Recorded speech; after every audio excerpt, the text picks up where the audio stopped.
उन लोगों ने तुम्हें घर से निकाल दिया है। अब जाहिर सी बात है, आपके भांजे ने जो किया उसके बाद वो मुझे घर में रहने तो नहीं देते। और अतिया? उसकी फिक्र मत करें आप, वो मजे में है और मेरे वहां से निकल जाने का जश्न मना रही होगी। अतिया? जी अतिया, ये क्या हुलिया बनाया हुआ है तुमने अपना?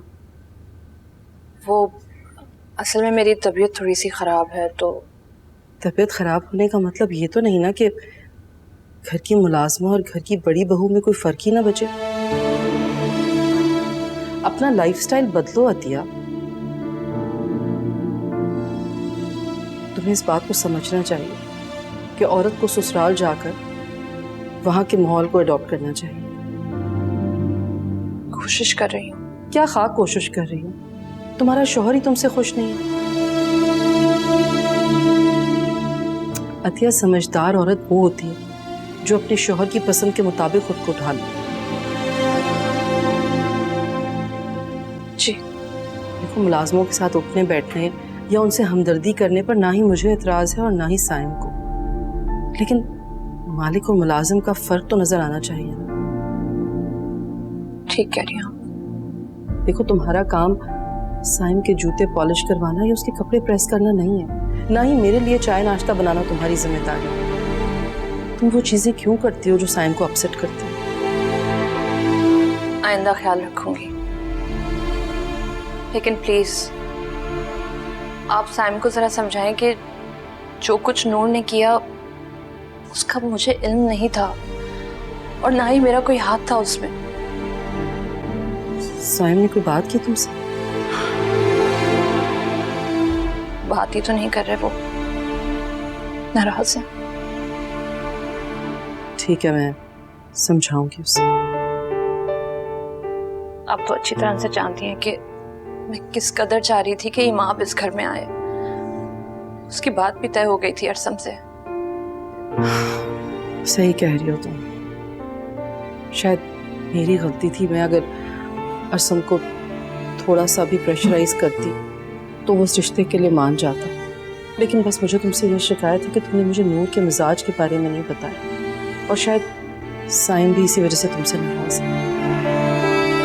मैं उस पोजीशन में ही नहीं थी, ना मैं नूर की मुखालफत कर सकती थी और ना ही अरसम की। चलो खैर, तुम जाओ, जाकर कपड़े चेंज करो, फ्रेश हो जाओ। हाँ? जी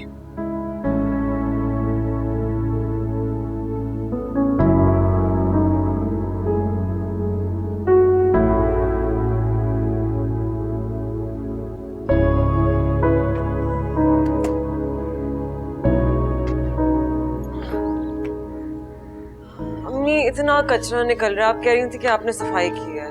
बेटा, बेड के नीचे हाथ नहीं गया था, शायद इस वजह से निकल आया। नूर, ये सब क्या है? मेरा सामान है अब्बू। ये सारा सामान तुम्हारा है? अब्बू, ये सारी सिर्फ वही चीजें हैं जो अरसम ने मुझे दी थी। बहुत सामान तो मैं छोड़ के आ गई हूँ, मुझे उठाते हुए शर्म आ रही थी। जब सब कुछ बर्बाद हो चुका है तो इस सामान की क्या हैसियत है? सॉरी अब्बू, मैं ऐसी जिंदगी 2-4 कपड़ों पर नहीं गुजार सकती। वैसे ही मुझसे गलती होगी, मुझे एसी लाना चाहिए था अपने साथ। पता नहीं एसी के बगैर मैं कैसे जीऊंगी। आपने तो लगवा के देना नहीं है मुझे। नूर, इतना कुछ हो गया, तुम्हें फिर भी इन चीजों की पड़ी हुई? मरने वालों के साथ मरा नहीं जाता। वैसे आपकी बहन ने पूरी कोशिश की थी कि मैं खाली हाथ आऊं, लेकिन मैं भी उन्हीं की भांजी हूँ, उनके फ्रेब में नहीं आने वाली थी। तुमने सोचा है कि ये सब करने से मैडम फारूकी हमारे बारे में क्या सोचेंगी? मैडम फारूकी बहुत अच्छी सोच रखती है मेरे बारे में, और वैसे भी अभी बहुत जल्द मैं आपको एक बहुत बड़ा सरप्राइज दूंगी। अब कौन सा सरप्राइज देना बाकी रह गया है? बहुत बड़ा सरप्राइज है, बस आप दुआ करें कि आपकी साली मैडम फारूकी के कान ना भरे।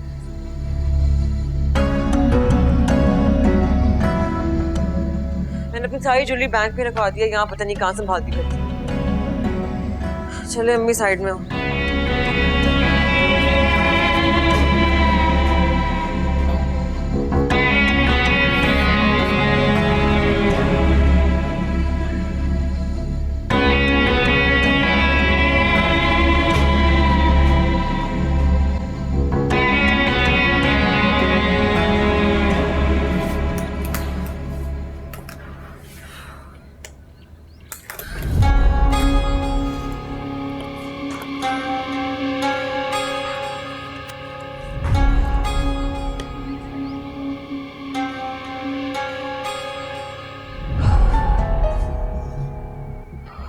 मैं ले जाऊं कुछ?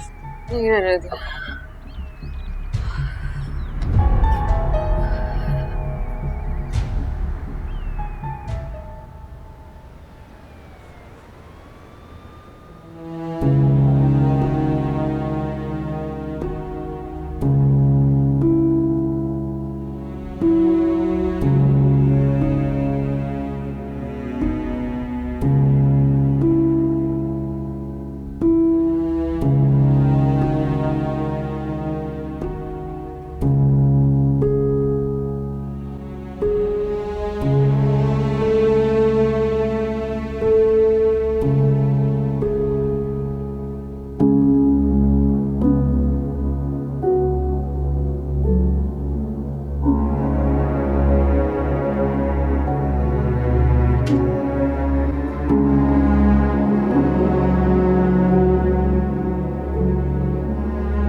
इन लोगों को कैसे बताऊं?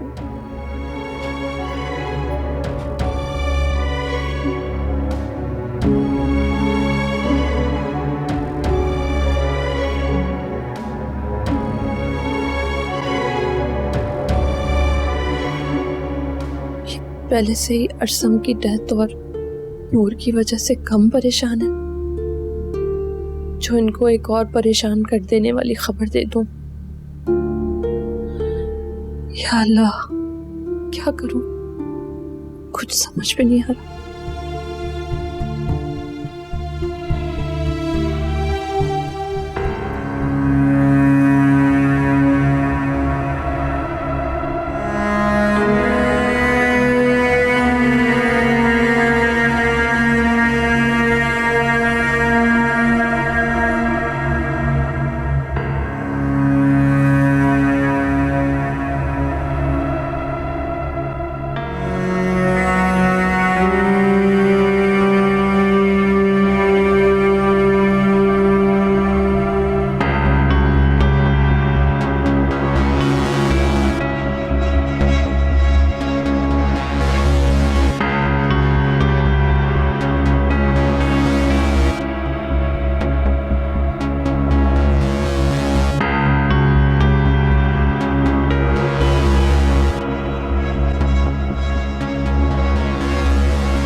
किसी के बगैर वाले घर में रहना एक अजाब से कम हो गया।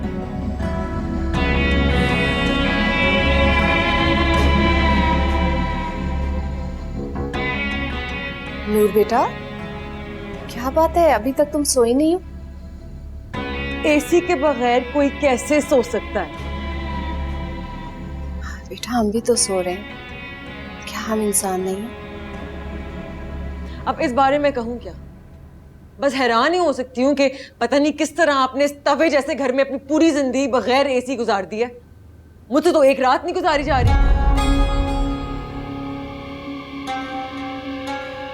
नूर, अब कहाँ जा रही हो? गाड़ी में। और कहाँ जाऊंगी? गाड़ी में सोने जा रही हूँ।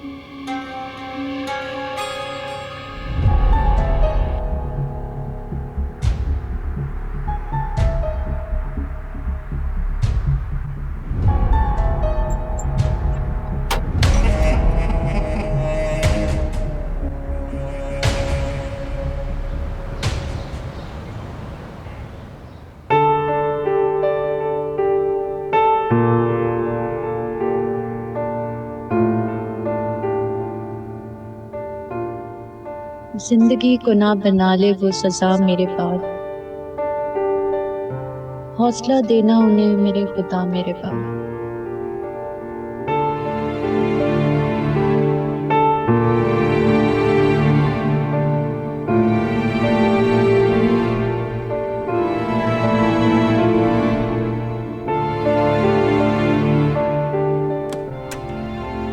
मम्मी, अतिया, अतिया क्या हुआ? बैठो बैठो। क्या है बेटा, तबीयत तो ठीक है तुम्हारी? नहीं अम्मी, मेरी तबीयत ठीक नहीं है, प्लीज डॉक्टर के पास ले जाएं। क्या हो रहा है? अचानक पेन शुरू हो जाता है मुझे, पूरी रात तकलीफ में गुजारी है मैंने।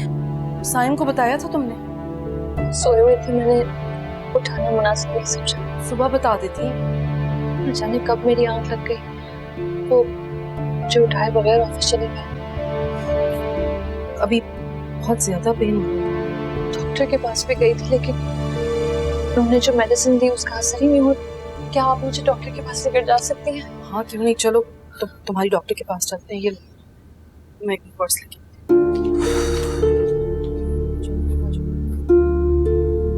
आराम से आराम से।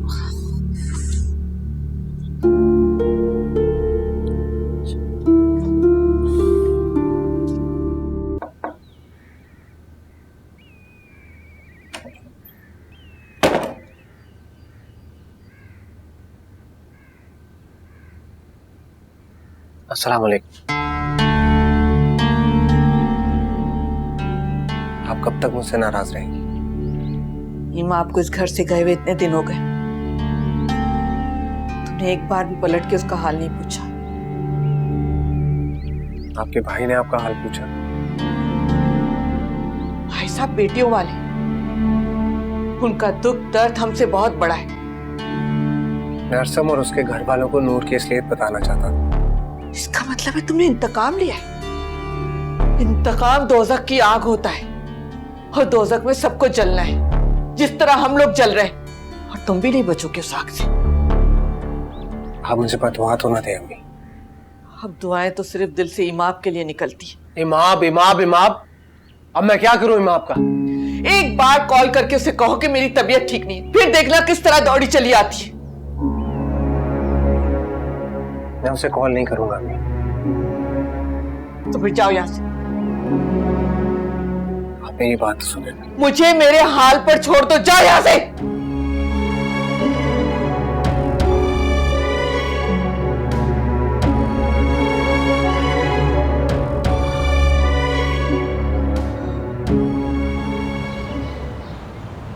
मैडम को बताया आपने?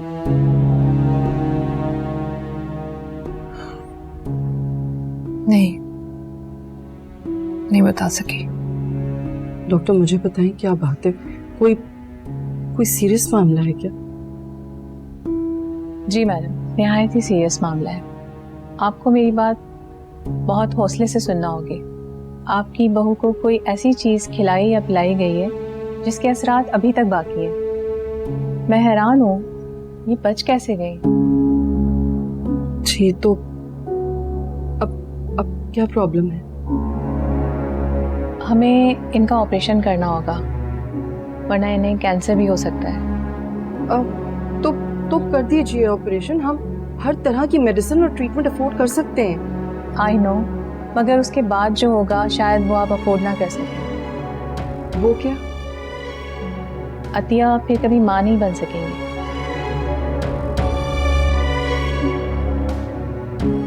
क्या? नहीं डॉक्टर साहब, प्लीज आप कोई हल निकालें, चाहे वो कितना ही एक्सपेंसिव क्यों ना हो। सॉरी मैडम, इसके अलावा हमारे पास और कोई ऑप्शन नहीं है।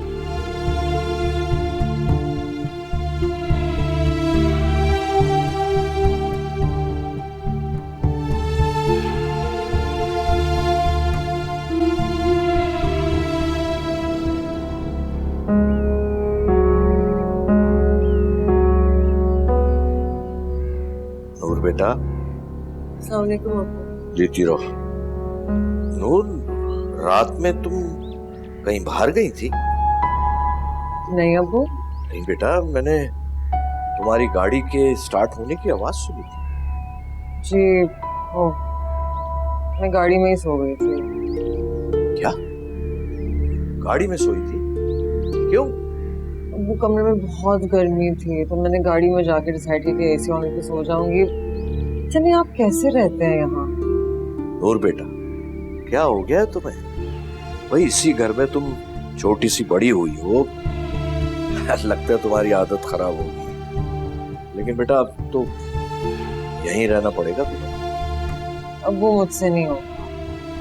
क्यों? शादी से पहले तुमने अपनी जिंदगी यहीं गुजारी है। अम्मी सांसों के आने जाने को जिंदगी गुजारना नहीं कहते। नूर, देखो मैं वैसे ही बहुत परेशान हूं बेटा, मेरी परेशानियों में इजाफा मत करो। यही मैं आपसे कहना चाह रही थी, क्यों आप इतनी तकलीफ भरी जिंदगी गुजारने पर तुले हुए? लगवा ले एसी, मेरे पास इतने पैसे हैं कि मैं लगवा सकती हूँ। नूर, तुम खामोश नहीं रह सकती। क्यों? मेरे खामोश रहने से क्या होगा? क्या बर्फ पड़ना शुरू हो जाएगी, ठंडी हवाएं चलना शुरू हो जाएंगी? अजीब बातें करती हैं आप भी।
थोड़ी देर में ये होश में आ जाएंगी।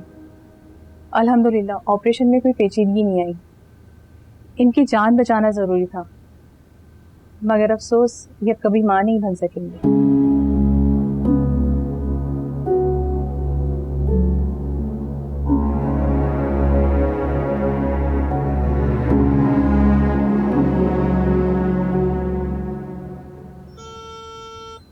हेलो। हेलो अम्मी, कहाँ हैं आप लोग? बेटा मैं हॉस्पिटल में हूँ, जरा अतिया की तबीयत खराब हो गई थी। अच्छा, तो उससे मुझे क्यों नहीं बताया? आपको क्यों परेशान किया? बेटा वो तुम्हें परेशान नहीं करना चाहती थी, इसीलिए नहीं बताया होगा। लेकिन हुआ क्या है उससे, ये तो बताएं। वो फूड पॉइजनिंग हो गई थी, बस उसी का ट्रीटमेंट करवाया है। तुम परेशान मत हो, हम घर आ जाएंगे जल्द। जरूर उसने कोई ना कोई बेहतियाती की होगी, इसलिए हो गया फूड पॉइजनिंग। बेहतियाती क्या करनी है उस बेचारी ने? इंसान है, हो जाता है कभी कभार ऐसा। अच्छा, मैं आ रहा हूँ हॉस्पिटल। नहीं नहीं बेटा, मैंने सब संभाल लिया है, तुम्हें कोई जरूरत नहीं आने की। बस अब हम थोड़ी देर में ही घर आ जाएंगे। चले ठीक है, आ जाए। हाँ, डोंट वरी। खुदा हाफिज़।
Good morning. मॉर्निंग। अम्मी मैं ऑफिस जा रहा हूँ। एक मिनट, वो अतिया उठ गई है? नहीं अम्मी, वो लेटी हुई है। तबीयत ठीक है उसकी? कल से बेहतर है। नाश्ता किया तुमने? नहीं अम्मी, वो लेटी हुई थी अतिया, तो मैंने फिर डिस्टर्ब करना मुनासिब नहीं समझा। मैं ऑफिस जाके कर लूंगा। बेटा तुम जानते भी हो कि अतिया को नहीं पसंद कि तुम बाजारी चीजें खाओ। उसके साथ बैठकर नाश्ता कर लेते, अच्छा लगता उसे। वो बात ठीक है आपकी, लेकिन वो सो रही थी, और मैं ऑफिस के लिए देर हो रही थी मुझे, तो इसीलिए। साइम, मुझे लगता है कि तुम ओवर रिएक्ट कर रहे हो जरा। देखो बेटा, इस तरह का रवैया आपके रिश्तों के लिए अच्छा नहीं होता। मम्मी, मैं ओवर रिएक्ट नहीं कर रहा, मैं नॉर्मल हूँ। अच्छी बात है। आज नूर के अकाउंट में पैसे ट्रांसफर करवा दें। जी। और हाँ, वो पूछ लेना अपने एडवोकेट से, अगर घर के कागजात उसके नाम हो गए हो तो वो भी उससे भिजवा दें। जी, मुझे उम्मीद है कि आज हो जाएगा, लेकिन फिर भी मैं लॉयर से बात कर लूँगा। सी यू। अल्लाह के हवाले।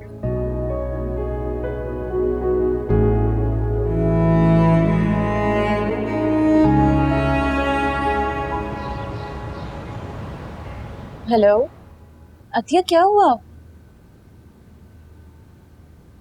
क्या हुआ है? आप क्यों रो रही हैं? कुछ तो बताएं। कुछ नहीं। आप रो रही हैं और आपसे बात तक नहीं हो रही और साथ में आप कह रही हैं कि कुछ नहीं हुआ। जब दुख गिनवाना मुमकिन ना रहे ना, तो यही कह देना काफी होता है कि कुछ नहीं हुआ। आप क्या छुपा रही हैं मुझसे? प्लीज मुझे बताएं, मैं परेशान हो रही हूँ। क्या बात है? तुमसे क्या छुपाना है माँ? तुम दोनों बहनें मैके आ गई और मैं तो ना ससुराल की रही और ना ही मेरा कोई मैका। अतिया, ऐसी कोई बात नहीं है, आप ऐसा क्यों सोच रही हैं? प्लीज मुझे बताएं, क्या छुपा रही हैं आप मुझसे? क्या बात है? प्लीज माँ, तुम कुछ देर के लिए मेरे पास आ जाओ, मुझे तुम्हारी बहुत जरूरत है। मैं आ रही हूँ आपके पास, मैं फौरन आ रही हूँ।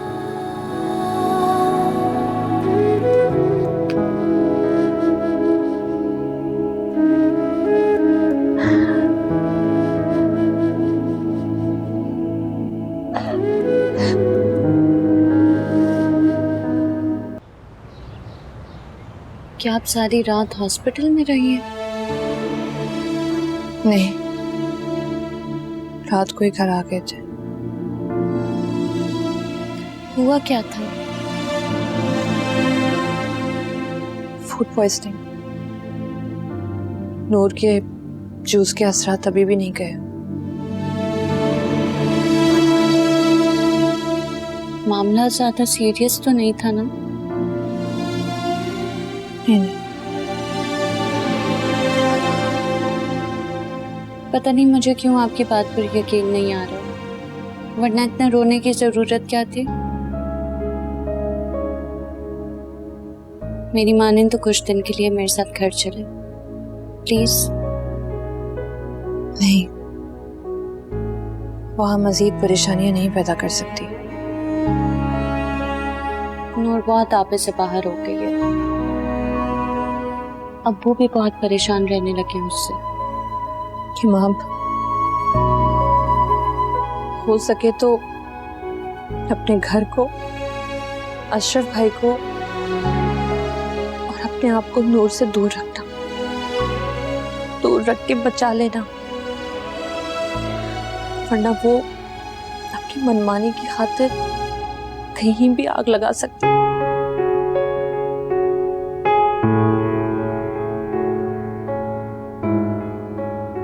खैर, तुम अब जाओ और प्लीज आपा को कुछ मेंशन नहीं करना।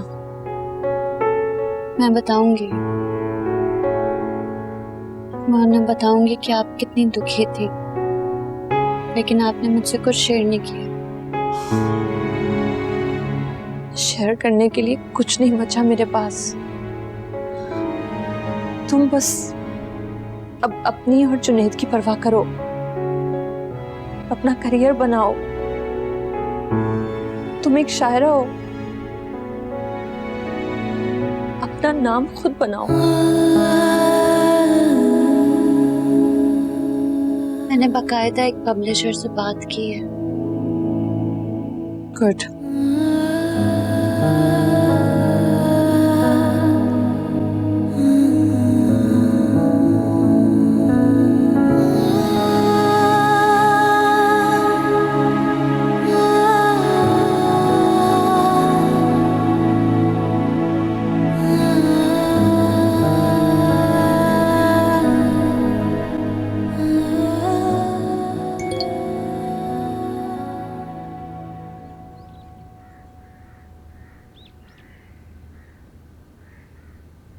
5 करोड़ रुपए मेरे अकाउंट में आ गए। वाह, यानी मैं 5 करोड़ की मालकिन बन गई।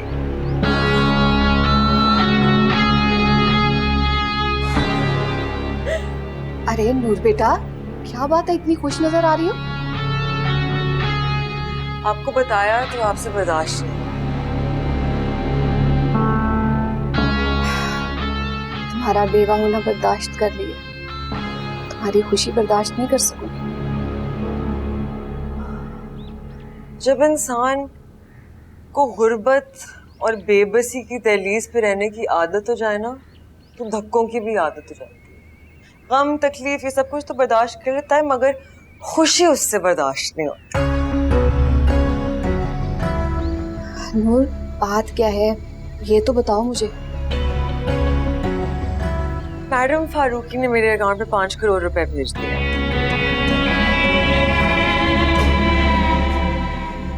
5 करोड़? जी, मैं 5 करोड़ रुपए की मालकिन बन गई। 5 करोड़? बेटा, इतने सारे पैसों का तुम करोगे क्या? वाह अम्मी वाह, आपकी इजाजत हो तो इस सवाल पे मैं आपका माथा चूमना चाहती हूँ। मैंने क्या कोई गलत बात की? नहीं, जिस औरत को उम्र भर के लिए चूल्हे में झोंक दिया हो, उससे तो यही सवाल बनता है।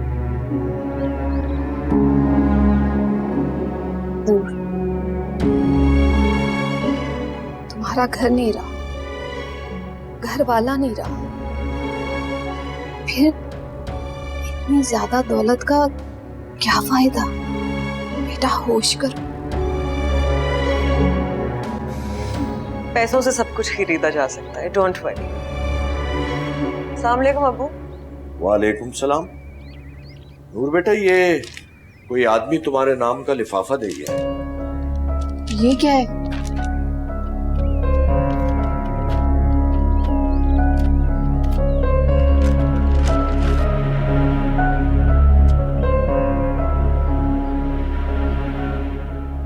अरे, आज तो मेरे लिए खुशी का दिन है। क्या है बेटा इसमें?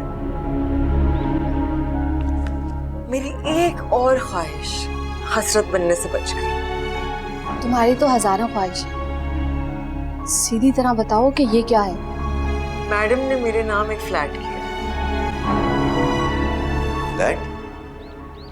जी अब्बू, अरसम की प्रॉपर्टी में से एक हिस्सा है ये। वैसे तो मैडम को अरसम की सारी प्रॉपर्टी मेरे नाम कर देनी चाहिए थी। नूर, तुम्हें फ्लैट दिया है, 5 करोड़ दिए हैं, और क्या दूं? 5 करोड़? जी अब्बू, सिर्फ 5 करोड़, यानी ऊंट के मुंह में जीरा। नूर, ये उन लोगों का बड़ापन है। नहीं, ये उन लोगों की कंजूसी है। अरबों की प्रॉपर्टी में से एक फ्लैट और 5 करोड़ बस। वैसे अब्बू बताएं मुझे कि बेवा का हिस्सा चौथा होता है 8वां? बेटा, ये तुम क्यों पूछ रहे हो? तुम्हारा क्या वास्ता इन बातों से? मैं सोच रही हूँ कहीं मेरे साथ मैडम फारूकी ने ज्यादती तो नहीं की। ये क्या कह रही हो बेटा तुम? नूर, मेरी बात सुनो, हमें ये सब कुछ उन्हें वापस कर देना चाहिए। हाँ नूर बेटा, हमें ये सब कुछ वापस कर देना चाहिए। अच्छा नहीं लगता। बस अल्लाह से खैर की दुआ मांगनी चाहिए। नहीं, मगर मुझे चाहिए। लेकिन नूर,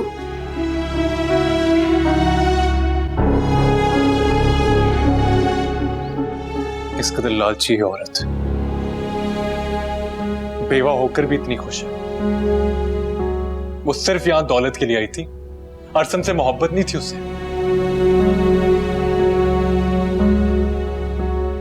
बस अल्लाह से ये दुआ करो कि मेरा बेटा जहां भी हो, सुकून से हो। मैंने सिर्फ अपने बेटे की खातिर उस लालची औरत को यहाँ से बिना किसी भी हसरत के रुखसत की।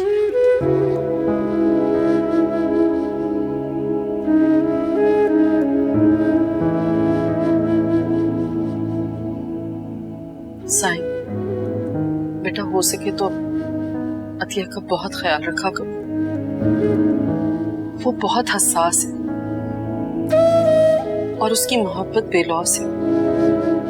सिर्फ वही तो बची है इस घर में, कि सारा घर तो बिखर गया।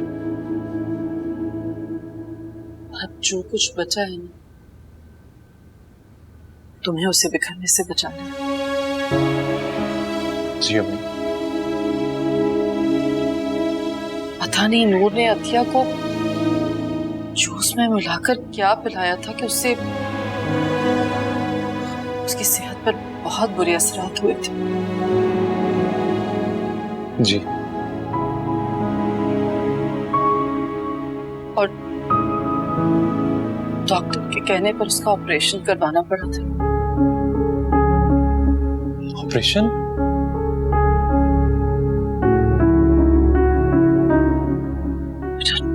डॉक्टर ने कहा था कि अगर ऑपरेशन नहीं करवाते तो उसकी जान को खतरा था, जहर फैल जाता था। और मुझे अतिया की जान बचाने के लिए उनकी ये बात माननी पड़ी।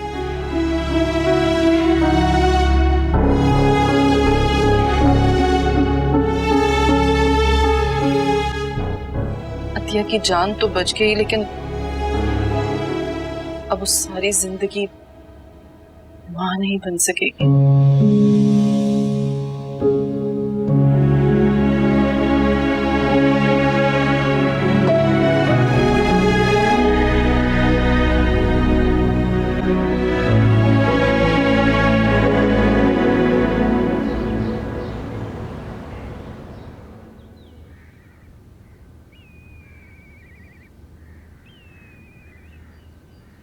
आ गई हो तुम? अब खाला से क्या सबक पढ़ के आ रही? जो जख्म तुम दे के आई थी उन पे मरहम रखने गई थी। इतनी भोली नहीं, बेवकूफ हो। उसने एक तीर से दो शिकार कर दिए, हम दोनों को बेघर कर दिया, खुद अरबों की प्रॉपर्टी की मालकिन बन गई है और तुम अभी तक उससे हमदर्दी करती हो। नूर वैसे कहे तो तुम बिल्कुल ठीक रही हो। हमदर्दी मुझे तुमसे करनी चाहिए, इतने बड़े महल से निकल के वापस इस मोहल्ले में जो आ गई हो। और अब ये दांत क्यों दिखा रही हो? चलो ये रहे। तुम्हें ये मेरा डेबिट कार्ड नजर आ रहा है? जानती हो इसमें कितने पैसे हैं? बिल्कुल नहीं जानना चाहती। हाँ, ना ही जानो तो बेहतर है, तुम्हें अटैक किया। चलो मेरे साथ मेरा नया घर देखने आ गया। असम के साथ कब्रिस्तान में तुमने भी जगह ले लिया क्या? तुम्हारी जैसी बेवकूफ लड़कियां होती हैं जो जबरदस्ती शोहर के साथ बसती हैं। आओ देख कर तो आए कि जो नया फ्लैट मेरे नाम हुआ है लगता कैसा।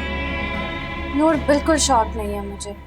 शौक जरूरी होते हैं, वरना इंसान हमेशा खाली हाथ रह जाता है, बिल्कुल तुम्हारे घिसे पिटे बेमायने शेरों की तरह।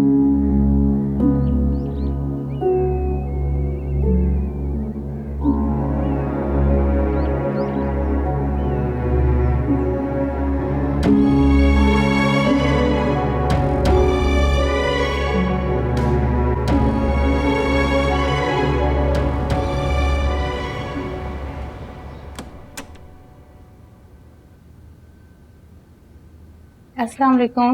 वालेकुम।